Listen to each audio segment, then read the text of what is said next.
Shri Venkateswara gold తాకట్టులో ఉన్న మీ బంగారాన్ని విడిపించి కొనబడును.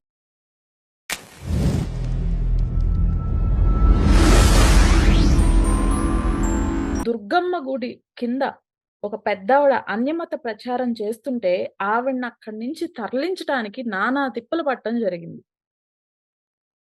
ఆఖరికి హిందూ దేవాలయాల దగ్గర హిందువులు అక్కడ హిందువులు పుణ్యక్షేత్రాలు ఉంటాయి అని తెలిసినా కూడా వీరు మత ప్రచారం ఆపకపోతే ఇది ఎంతవరకు వెళ్తుంది? ఇప్పుడు ఒకటో, రెండో సందర్భాలు జరిగితే పోన్లెండి. ఆ వ్యక్తి మెంటల్లీ నాట్ అనుకోవచ్చు. కానీ ఈ మెంటల్ వెధవలను తయారు చేసే ఆ మెంటల్ పుస్తకం దాన్ని బ్యాన్ చేయాలి. బైబిల్ పిచ్చోళ్ళని తయారు చేసే సమాజ విద్రోహుల్ని, దేశద్రోహుల్ని తయారు చేసే మీరు గతంలో కూడా చూడొచ్చు. ఉపేంద్ర అని ఒకడు, విజయ్ కుమార్ అని ఒకడు, ఇంకొకడు ఈ దేశాన్ని 2 ముక్కలు చేసేయాలన్నారు. వాడు ఒకడు ఉంటాడు, పాస్టర్ సుందరం ఏదో ఉంది, అతను జాతి జనాన్ని గుడ్డముక్క అన్నాడు. ఇంకొక లేడీ టీచర్ నేను శాల్యూట్ చేయనంది. ఇలాంటి పిచ్చోళ్ళందరినీ,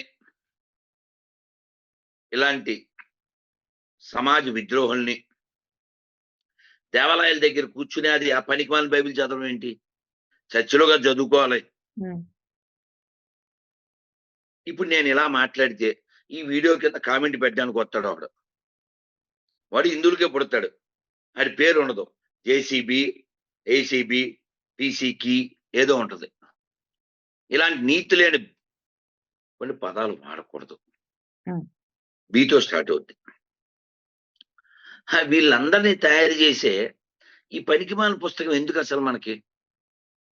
నన్నయ్య పుట్టిన ఈ రాష్ట్రంలో నన్నయ్య రాసిన భారతం చదువుకుందాం. కృష్ణుడు పుట్టిన ఈ దేశంలో కృష్ణునిచ్చిన భౌతిక చదువుకుందాం. వ్యాసుడు పుట్టిన ఈ దేశంలో వ్యాసుడు ఇచ్చిన భాగవతం చదువుకుందాం. వాల్మీకి పుట్టిన ఈ దేశంలో వాల్మీకి ఇచ్చిన రామాయణం చదువుకుందాం. ఆ ఎండిపోయిన శవాన్ని నమ్మాలే, నమ్మకపోతే నాశనం అయిపోతావు. ఏంటిది మత పిచ్చి? నిన్న చూసావమ్మా, ఎక్కడ అనంతపురం జిల్లాలో అక్కడ హిందూ సమ్మేళనం జరుగుతుంటే ఈ గొర్రెలు ఓ బస్సులో వెళ్ళిపోయినాయి. అవును గురుగారు, గుర్తుందా? చూసావా? అవును, చూశాను. వాళ్ళు 100 మందో 50 మంది వెళ్ళిపోయారు. ఎవడు వెళ్ళమన్నాడు వెళ్ళని? పోలీస్ పర్మిషన్ లేకుండా ఎవడు బైబిల్ ప్రచారానికి రాకూడదు. ఇది హిందూ దేశం. సాక్షాత్ వచ్చే ప్రతి వాడు తిరుపతిలో కూడా ఒక బస్సు వెళ్ళటం, గుడి మన పుణ్యక్షేత్రానికి సంబంధించి టిటిడి తరపు నుంచి ఒక బస్సు వెళ్ళింది తిరుపతికి. వెళ్ళినప్పుడు ఒక వీధిలో చర్చికి సంబంధించి లైటింగ్ అంతా కూడా అడ్డొచ్చేసేసి అది బస్ కి తగిలింది. బస్ కి తగిలితే ఆ బస్సు డ్రైవర్ ని తీసుకెళ్లి అరెస్ట్ చేయటం జరిగింది. ఎప్పుడు? ఒక 1 వీక్ అవుతుంది గురుగారు. తిరుపతిలోనా? అవును. ఆ తర్వాత అందరూ కల్పించుకొని ఇది టీటీడీకి వచ్చిన బస్సు, తీర్థయాత్రల కోసం వచ్చిన బస్సు ఇలా జరిగిందని చెప్పేసి తర్వాత చెప్తే అతన్ని డ్రైవర్‌ని రిలీజ్ చేశారు. అరెస్ట్ చేయడానికి ఎవరిని అరెస్ట్ చేయాలి? రోడ్డుకి అడ్డంగా అది కట్టినోళ్ళను కదా. యెస్. గుర్తుందా వాళ్ళకి? చర్చిలో ఉన్న వీధంతా లైటింగ్స్, రోడ్డు పైన లైటింగ్స్. క్రిస్మస్ సందర్భంగా అప్పటికే క్రిస్మస్ అయిపోయి 3, 4 రోజులైంది. మొత్తం అంతా లైటింగ్ వీధి మొత్తం కూడా స్ప్రెడ్ చేసి ఉంది. బట్ బస్సుకి తగిలింది వెళ్తుంటే. జస్ట్ లైటింగ్ తగిలిందని చెప్పేసి గొడవ చేసి బస్సు డ్రైవర్‌ని అరెస్ట్ చేయించారు. అరెస్ట్ చేసినోళ్ళు బుద్ధి ఉండాలి కదా. ఇప్పుడు అడిగినోడు వరస్టు, నేను కాదన్నో. వాడి మతం వరస్టు, ఆడు ఎక్కడోళ్ళకే పుట్టాడు, ఆడి సర్టిఫికెట్ లో ఆడు హిందువే. నీతి లేదు కాబట్టి ఆడు క్రైస్తవుడు అని చెప్పుకుంటున్నాడు, ఆడు హిందువే. ఈ నీతి లేని వాళ్ళ మాట విని ఎవడి వలన తిరుమల నడుస్తుంది? ఎవడి వలన ఈ రాష్ట్రం నడుస్తుంది? ఈ రాష్ట్రానికి, దేశానికి దేవాలయాల వలన లాభం. చర్చి వలన ఏమొస్తుంది? బేవకేకే. చేసిన వాళ్ళని అరెస్ట్ చేయాలి, బుద్ధి లేని వాళ్ళు. సరే, ఇప్పుడు ఈ దరిద్రానికి కారణం బైబిల్. ఇక్కడ బైబిల్ బ్యాన్ చేస్తే అయిపోతుంది అంతే. మొత్తం సెట్ అయిపోతుంది. ఇంట్లో చదువుకోవాలి బైబిల్, బయటికి రాకూడదు ఎవడనో. గవర్నమెంట్ ఆఫ్ ఏపీకి, గవర్నమెంట్ ఆఫ్ ఇండియాకి చెప్తున్నా, రోడ్డు మీద రాకూడదు. బైబిల్ పిచ్చోళ్ళ పుస్తకం, అది మనుషులకు కాదు. అది ఏంటండి ఇది? దేవుడు లేడని ఎవడు చెప్పట్లే. వీడిని ఎవడో నమ్మేస్తే అందరూ ఆడు నమ్మేయాలా? ఏమన్నా ఎవిడెన్స్ ఉందా వాడికి? ఈ నమ్మినోడికి? రాముణ్ణి నమ్మాడు, మోక్షం వచ్చింది, మేము త్యాగరాజుని చూపిస్తాం. రాముణ్ణి నమ్మాడు రామదాసు, మోక్షం పొందాడు, మేము ఎవిడెన్స్ చూపిస్తాం.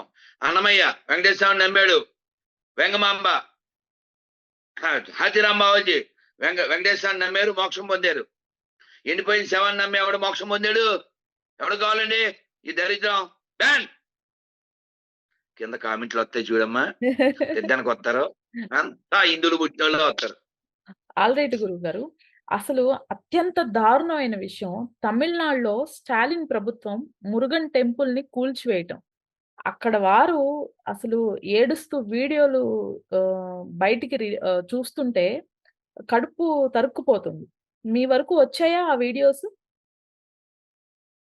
నేను చూశానమ్మా, చాలా బాధపడ్డాను. కానీ అసలు ఈ దరిద్రానికి కారణం ఏంటి? అది నా పాయింట్.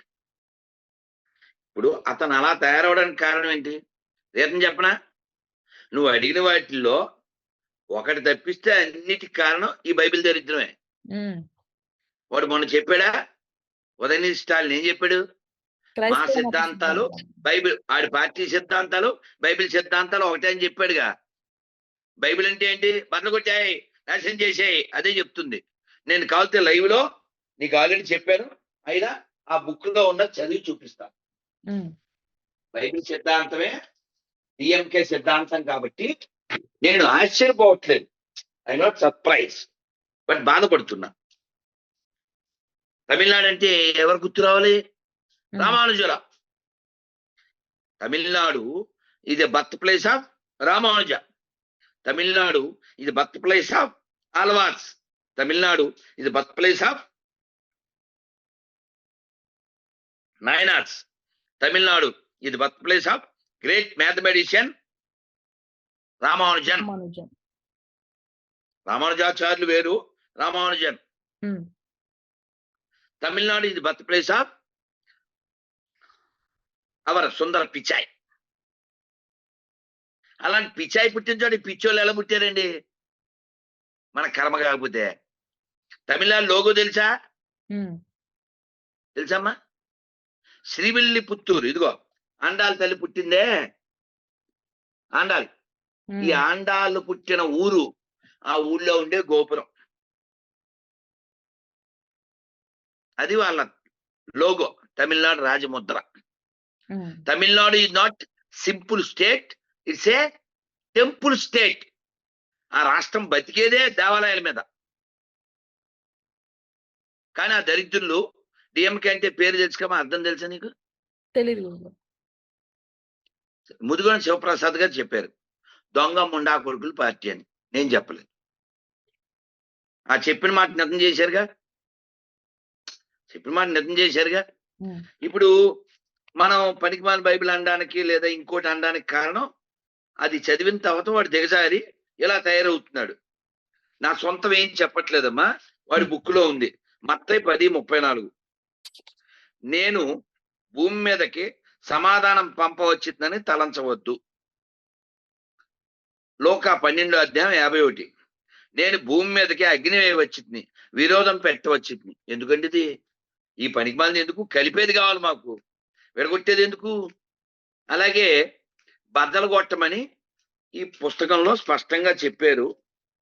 ఓ పిల్ల, ఈ గోదావరి పిల్లమ్మ, గట్టిగా 20 ఏళ్ళు ఉండవు.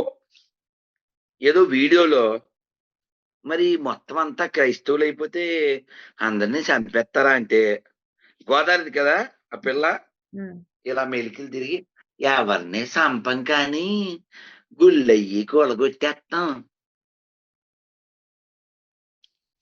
ఆ పిల్ల అలా దిగజారిపోవడానికి కారణం ఏంటి? ఈ పనికిమాల బైబిలేనా? కాబట్టి మనుషుల్ని విడగొట్టే, మనుషుల్ని చెడగొట్టే, ఇంత గొప్ప రాష్ట్రాన్ని నాశనం చేసే ఈ పనికిమాల బైబిల్ని బ్యాన్ చేసేస్తే మొత్తం అన్ని దరిద్రాలకి గొప్ప సమాధానం దొరుకుతుంది. ఇప్పుడు నువ్వు ఏదో ఒక పుస్తకం ఒక గుడి బదలుగొట్టారని చెప్తున్నావు. కానీ 3 ఏళ్ల క్రితం 2 ఏళ్ల క్రితం నేను శ్రీరంగం వెళ్ళినప్పుడు రైలు ఎక్కడో ఆగితే అక్కడ ఒక ఆయన అక్కడ తమిళనాడు చెప్పాడు, ఇప్పటికీ ఒక 150-200 గుళ్ళు పడగొట్టారని చెప్పాడు. 2-3 ఏళ్ల క్రితం. మన కళ్ళకు కనబడుతుంది ఒక్క గుడి అమ్మా, కళ్ళకు కనబడినవన్నీ. మొన్న కోర్టు తీర్పిస్తే దాన్ని అమలు చేయలేదు. ఈ దేశానికి ఇస్లాంకి ఏ సంబంధం లేదు. ఆ దర్గా దగ్గర జెండాలు ఎగరేయడానికి వీళ్ళు ఒప్పుకున్నారు. ఎందువలన? ఈ బైబిలు ఎక్కినటువంటి పార్టీ కాబట్టి. చాలా స్పష్టంగా ఇక్కడ ఇతను చెప్పాడు. ఏం చెప్పాడంటే, స్పష్టంగా అమ్మ, మన సొంతం కాదు, మన సొంతం ఏమి లేదు.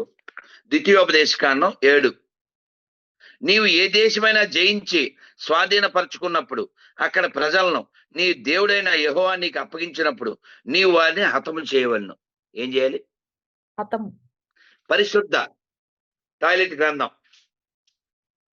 వారిని నిర్మూలనం చేయవలను. అక్కడ వారితో ఏ నిబంధనలు చేసుకోనకూడదు. వారిని కరుణించరాదు. వారి పిల్లలతో మీ పిల్లల పెళ్లిళ్ళు చేయరాదు. అట్లు చేసినా మీ పిల్లలు నన్ను అనుసరించకుండా, ఈ పార్టీ అధ్యక్షుడు వాడు యెహోవాడు వాడు చెప్తున్నాడు, వారు నన్ను అనుసరించకుండా ఇతర దేవతలను పూజించినట్లు మీ పిల్లలను వారు మళ్లించవచ్చు. అప్పుడు యెహోవా కోపాగ్నికి నీవు బలి అవుదువు. కావున మీరు వారికి చేయవలసిందల్లా వారి బలిపీఠమును పడదోసి వారి విగ్రహం పగలగొట్టి వారి దేవతాస్త్రములను నరికివేసి వారి ప్రతిమలను అగ్నితో కాల్చవలను. ఈ ఇశ్రాయేలు దేవుడు యెహోవా ఇంత దుర్మార్గుడా లేక మత ఉగ్రవాదా వీడు? అసలు ఈ దరిద్రం మనకు అవసరం అని చెప్పు. కాబట్టి అన్ని దరిద్రాలకు కారణం ఇది. అన్నిటికీ సొల్యూషన్ మన భగవద్గీత, మన ఉపనిషత్తులు. సర్వే జన సుఖినో భవంతు. ఒక హిందువుగా నువ్వు గాని నేను గాని 1000 మందితో 1,00,000 మందితో 1,00,00,000 మందితో చెప్పించగలం దేవుడు ఉన్నాడు, అతన్ని ఏ పేరుతో అయినా పిలవచ్చు అని. ఓ మసీదులో చర్చిలో చెప్పించండి, దేవుడిని ఏ పేరుతో అయినా పిలవచ్చు, మతం అనేది వ్యక్తిగతం చెప్పను, ప్రపంచానికి తక్కువ వచ్చేది.